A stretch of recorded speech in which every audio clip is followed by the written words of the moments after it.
Hey, what's going on, people? Tech Jamo here. This is the Elgato Facecam. Came out about 5 months ago. Bare hype was surrounding it, but now we're here 5 months later. I'm trying to find out whether this is still worth the hype. Now, firstly, can I just give a big shout out to the guys at Elgato for hooking me up with one of these face cams for review and having a little play around with. Now, let's get into this unboxing. First things first, you get a little quick start guide, but bad man, I read that, so we'll just put that to the side. You also get another box which has a USB-C cable in it. Now, this is a 3.2 USB-C cable, and it is quite long actually, fam. I think you get 2 meters with this cable, so definitely got enough room to run your USB cable from the top of your monitor down to your PC tower or your laptop, wherever it is, fam. You also get another piece of documentation in here, which man don't really care about. Now let's get on to the camera itself, fam. Got a little Elgato sticker in the packaging. And fam, the first things first, this camera is big. I think it's the biggest webcam I have ever seen. Wherever you put this on your setup, people are gonna know that that is an Elgato Facecam. It's tick body BBW. We're here for it, fam. You understand? Now, as I have a little look around this thing, the Elgato logo is everywhere. We've got Facecam on the right hand side, we've got the Elgato logo on the top, and on the monitor mount, we've got a little Elgato logo on the bottom there as well. It looks like we've got some ventilation shafts on the back with the USB-C cable.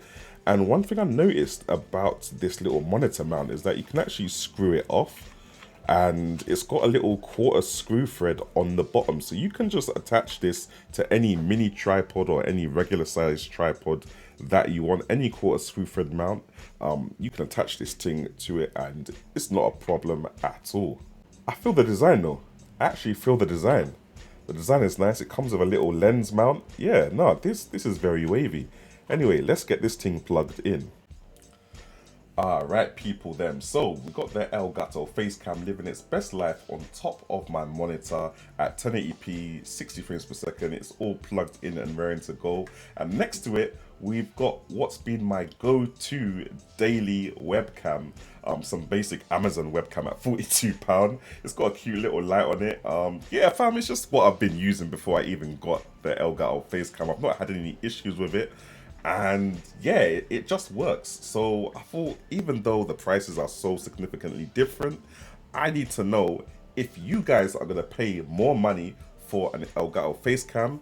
Are you guys getting more webcam for your money? So let's do a little quick comparison before we go and do a deep dive into the Elgato software for the Elgato Facecam. Now what we'll do is we'll open up Windows 10 webcam software. You're now looking at the Elgato Facecam footage, and as you can see, that field of view is wild, fam. Like this light is not even supposed to be in frame.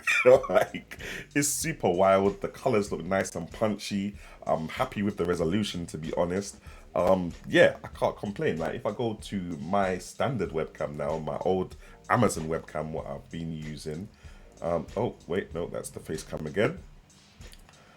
Yeah, this is my standard webcam. I'm not sure what these glitches are. I think that's an issue with the Windows 10 software. But yeah, it's just looking a bit bland, a little less saturation kind of thing. And that field of view is very narrow, which is not usually an issue because you just want your webcam to be on you. But if you want to get somebody else in the frame now, you and that somebody else now have to sit a lot further backwards. Now, it's not just simple as field of view and you're winning the situation.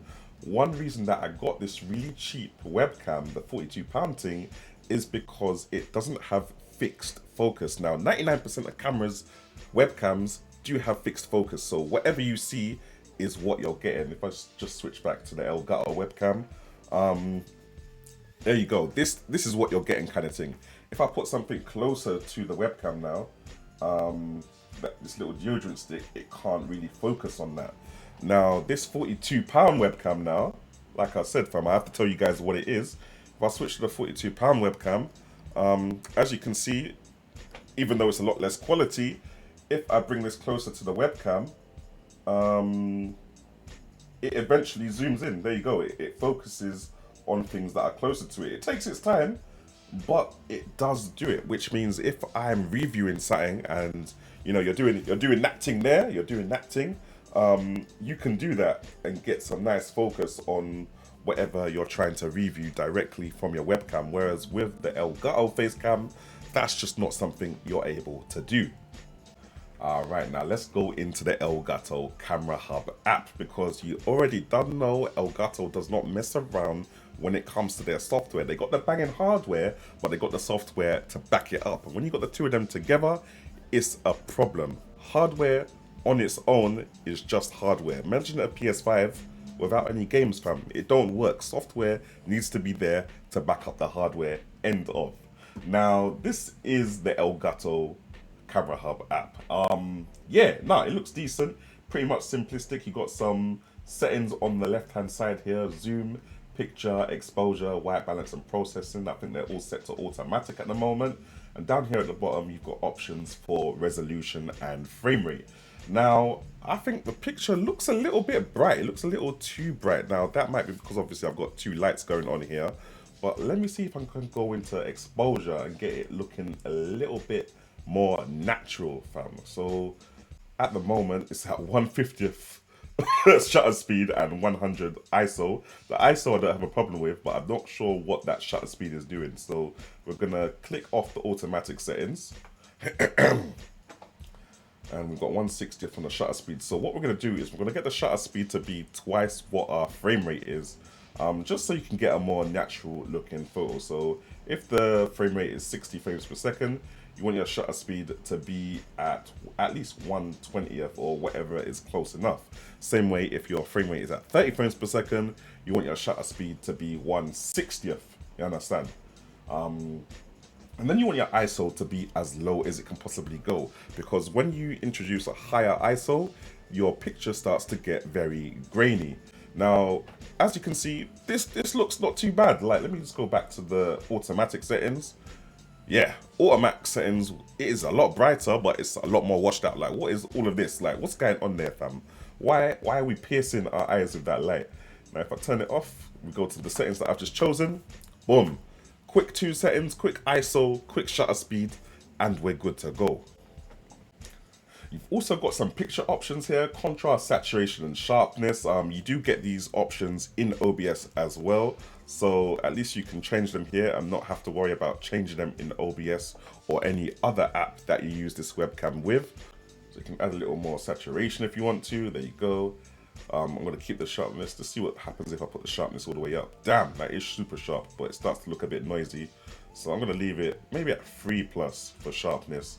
And then contrast, obviously you can add more contrast to make it darker and brighter, or you can add like a lower contrast to make everything look a bit more fake and HDR. I'm going to just leave it at 30%, 40%. White balance, I'm pretty much happy with at the moment. My wall looks white, my carpet looks orange, like we're good to go. But let me just take it off and see what we got going on here. That's definitely too warm, that's definitely too cold.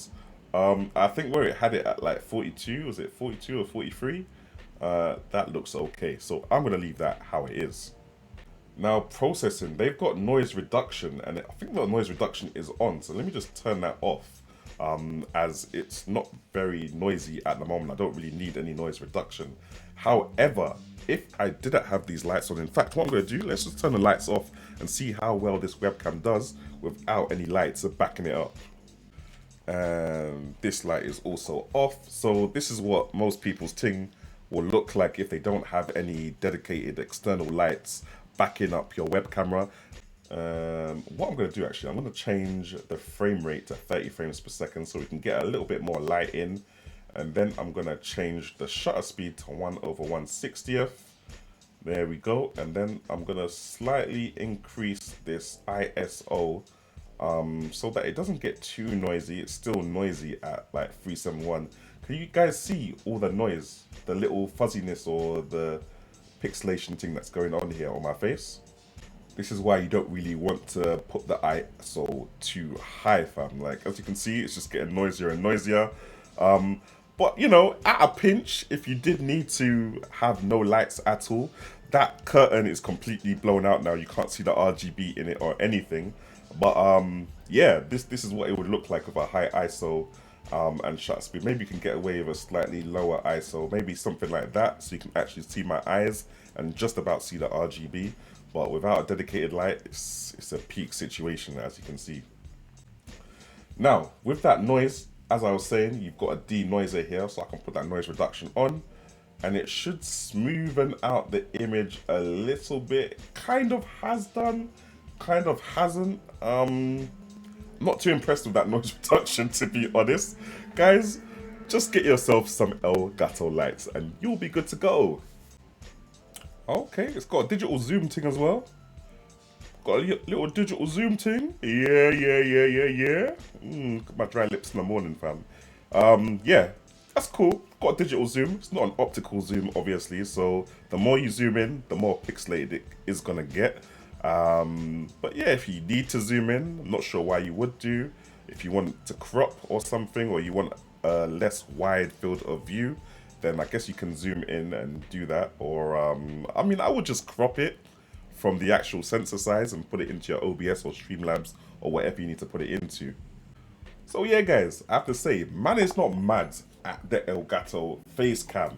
If they did do another version in the future, I would love them to add a little microphone to it and perhaps some variable focus. I think the variable focus over the microphone, because if people can use this webcam for their content creation and reviewing and stuff like this, and have it focus even when they get really close to it, that would be sick, fam. That's a game changer for me, and that's literally why I bought this £42 Amazon microphone in the first place, fam. I was specifically looking for a microphone that had a variable focus.